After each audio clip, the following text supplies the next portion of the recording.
Hello students, how are you? Reconstitution because of change in PSR इस series का ये मेरा चौथा वीडियो है जिसमें मैंने क्वेश्चन के में लॉन्ग क्वेश्चन किया है जिसमें पांचों अकाउंटिंग स्टेप्स यहाँ पर अप्लाई किए हैं।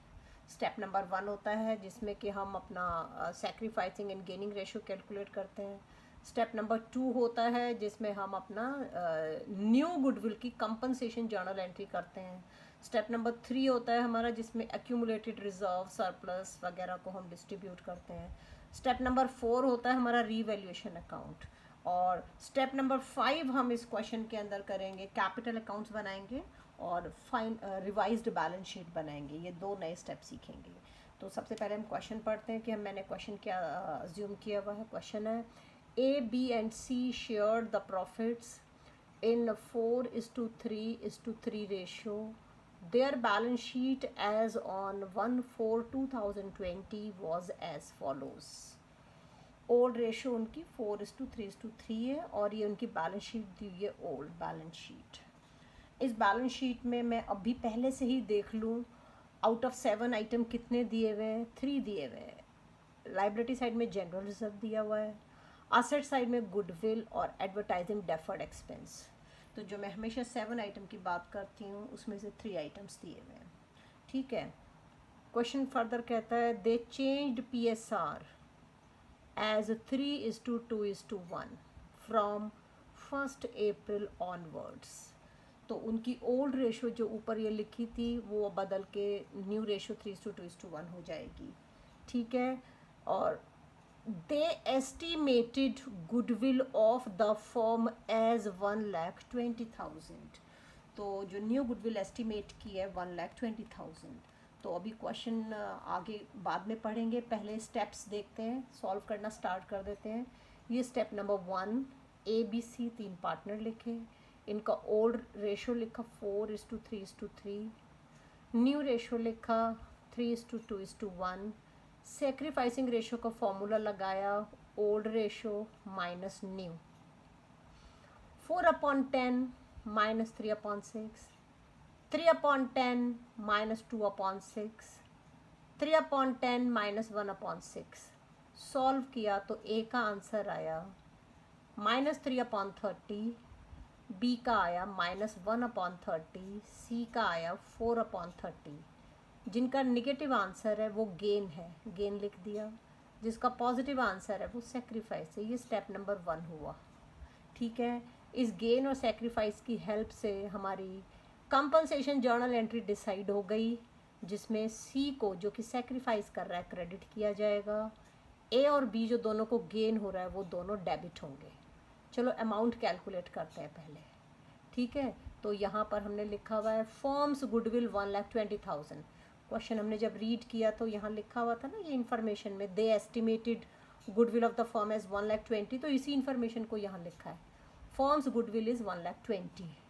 ना because of the change in PSR from 4:3:3 to 3:2:1, A will gain by 3/10, ये रहा है ना, and B will gain by 1/30, ये रहा, and C will sacrifice by 4/30, ये रहा sacrifice।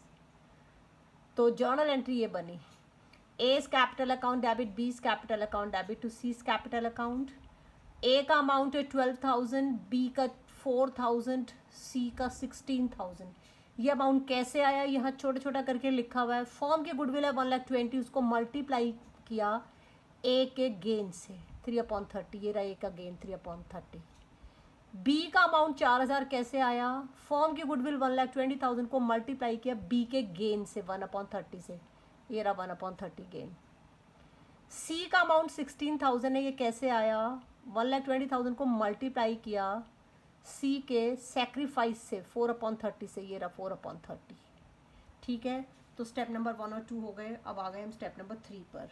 3 के लिए हमने पहले ये 3 आइटम आइडेंटिफाई हम कर चुके हैं, क्योंकि मैं यहाँ पर कैपिटल अकाउंट बनाने वाली हूँ तो तीनों की 3 सेपरेट जर्नल एंट्री करूँगी।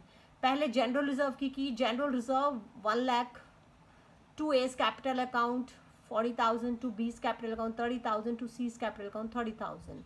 जनरल रिजर्व डिस्ट्रीब्यूट किया है 4:3:3 ओल्ड रेशो में किया है, रेशो लिखी हुई है। ऐसे ही ओल्ड गुडविल को भी राइट ऑफ किया है, A's capital account debit, B's capital account debit, C's capital account debit to goodwill account, ratio लिखी हुई है 4:3:3, ये ओल्ड रेशो है, इसमें राइट ऑफ हो गया। एडवर्टाइजिंग डेफर्ड एक्सपेंस को भी राइट ऑफ किया, same entry, A's capital debit, B's capital debit, C's capital debit to advertising deferred expense, वही रेशो सेम 4:3:3। तो तीनों एंट्री ओल्ड रेशो के अंदर हुई है। तो 3 स्टेप हो गए। अब चौथा स्टेप हमारा रीवैल्यूएशन अकाउंट बनाना है हमें। रीवैल्यूएशन अकाउंट बनाने के लिए अब हम बाकी का फर्दर क्वेश्चन भी पढ़ेंगे साथ साथ, ठीक है, और उस पॉइंट्स को एग्जीक्यूट करते हुए जाएंगे। तो पहला पॉइंट था they decided to depreciate the machinery at 10%। तो मशीन की हमारी वैल्यू यहाँ पे 2 लाख है, इसका 10% हुआ 20,000, 20,000 डेप्रिसिएशन शो करना है। रिवैल्यूएशन अकाउंट के डेबिट में हमने लिखा to machinery 20,000। Decrease in asset, increase in liability और अनरिकॉर्डेड लायबिलिटी, ये 3 आइटम डेबिट में आते हैं। फिर से सुन लो, decrease in asset, increase in liability and unrecorded liability, ये 3 चीज़ें यहाँ डेबिट में आती हैं। क्रेडिट में क्या आएगा? Increase in asset, decrease in liability और अनरिकॉर्डेड असेट यहाँ आएगा,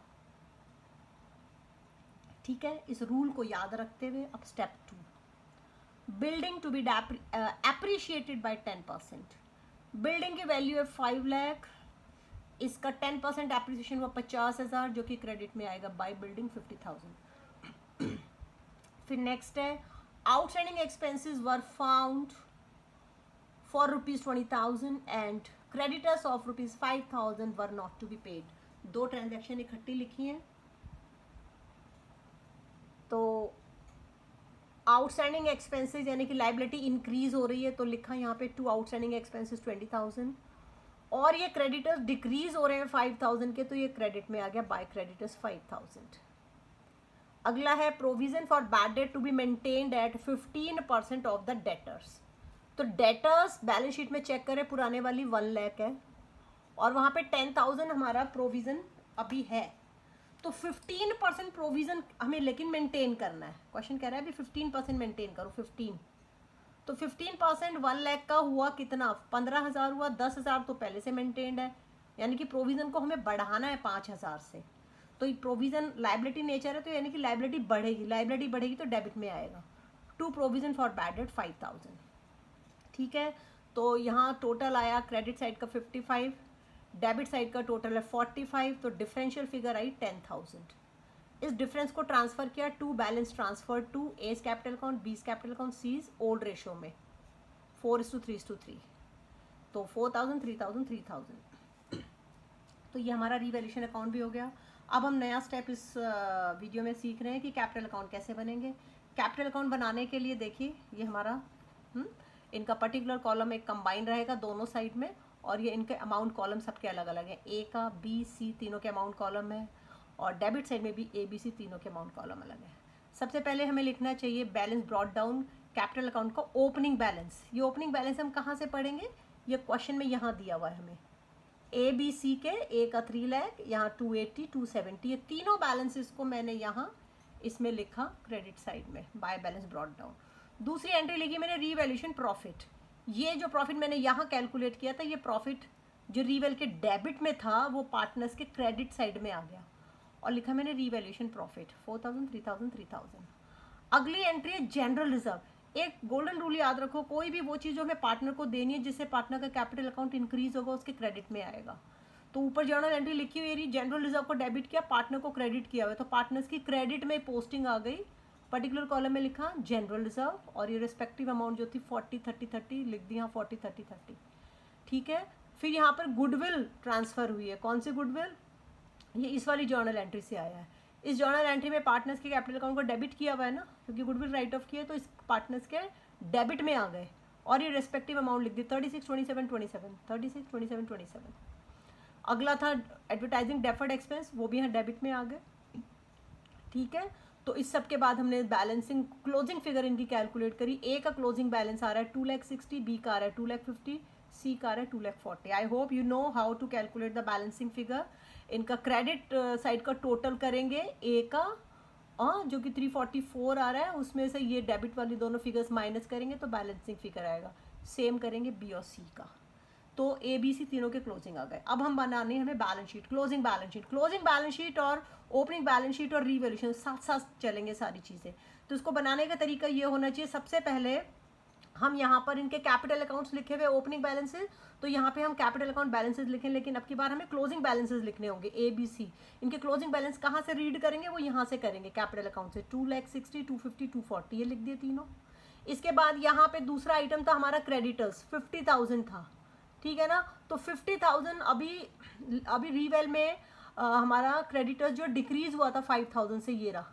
तो इस 50 में से ये 5,000 माइनस करके क्रेडिटर बचे 45,000, तो 45,000 लिखा है, ये आपको सीखना है। तो क्रेडिटर्स रिड्यूस हो गए, पहले 50 थे, 5,000 की इस क्रेडिट की एंट्री की वजह से क्रेडिटर रिड्यूस हो रहे हैं, तो 45 रह गए, ठीक है। यहाँ का जनरल रिजर्व ये ऑलरेडी डिस्ट्रीब्यूट हो चुका है, क्लोज हो चुका है, ये यहाँ नहीं आएगा।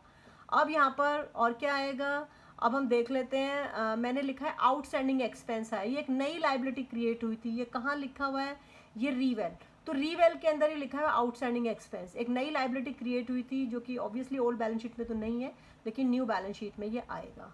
अब हम असेट साइड के कंपैरिजन करें, यहाँ पर बिल्डिंग 5 लाख लिखी है, यहाँ पर हमने बिल्डिंग को 5,50,000 लिखा है, 50,000 वैल्यू बढ़ा दी। क्यों, क्योंकि रीवेल में देखिए हमने बिल्डिंग की वैल्यू ये 50,000 बढ़ाई थी, बिल्डिंग एप्रिशिएट हुई थी, तो इसीलिए अब बढ़ी हुई वैल्यू लिखेंगे 5,50,000। मशीनरी की यहाँ पर वैल्यू 2 लाख थी, लेकिन मशीनरी पर डेप्रिसिएशन लगा था 20,000, तो 20,000 डेप्रिसिएशन घटाने के बाद अब मशीनरी की वैल्यू बची 1,80,000, तो रिवाइज्ड वैल्यू हो गई 1,80,000, ठीक है। इसके बाद है डेटर्स, डेटर्स में से 1 लाख में से पहले 10,000 माइनस किया हुआ था, लेकिन अब की बार यहाँ पर मैं 1 लाख में से 15,000 माइनस कर रही हूँ, क्योंकि 5,000 प्रोविज़न हमने यहाँ बढ़ा दिया था ना, 10 का 15,000 हो चुका है, ठीक है, 85,000। तो स्टूडेंट्स हम जो न्यू रिवाइज बैलेंस शीट बनाते हैं उसमें हम revised values of assets and liabilities लिखते हैं, जिसके लिए हमें रीवैल की इन्फॉर्मेशन को साइड बाय साइड अप्लाई करना पड़ता है। इसके बाद ओल्ड बैलेंस शीट में गुडविल, एडवर्टाइजिंग, डेफर्ड एक्सपेंस है, वो यहाँ नहीं आएंगे क्योंकि ये डिस्ट्रीब्यूट हो चुके हैं। तो हमने क्या सीखा कि पुरानी बैलेंस शीट में जो 7 आइटम्स थे वो क्योंकि डिस्ट्रीब्यूट हो जाते हैं तो वो न्यू बैलेंस शीट में नहीं आता है। दूसरी चीज़, रीवैल्यूएशन अकाउंट के जो भी हमारे असेट्स और लाइबिलिटीज़ के चेंजेस हुए हैं उनको यहाँ रिफ्लेक्ट करना होता है, तो ये प्रैक्टिस भी आपको बहुत अच्छे से करनी पड़ेगी, ठीक है। I hope you have understood it very well. See this video again and again for a better understanding. Thank you so much.